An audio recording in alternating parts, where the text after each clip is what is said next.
सलग कोसळणारा मुसळधार पाऊस सध्या थांबला आहे, मात्र रिमझिम पाऊस सुरू झाला आहे आणि वातावरणात बदल झालेत। आपण पाहू शकता या दृश्यांमधून हे घाटामध्ये दृश्य आहेत आणि इथं धुकं जे आहे हे मोठ्या प्रमाणामध्ये पडलेलं आहे।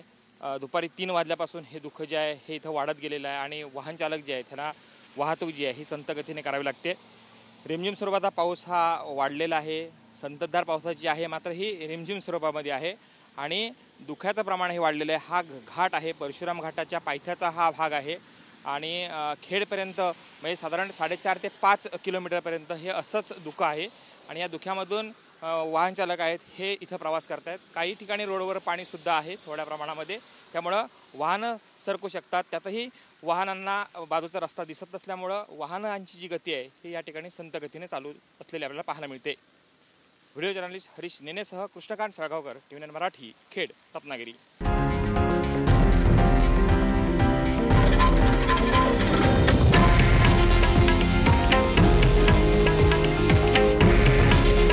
हे आहे देशातील नंबर 1 न्यूज नेटवर्क आणि आपण पाहत आहात TV9 मराठी। काळजी तुमची, हित महाराष्ट्राचं।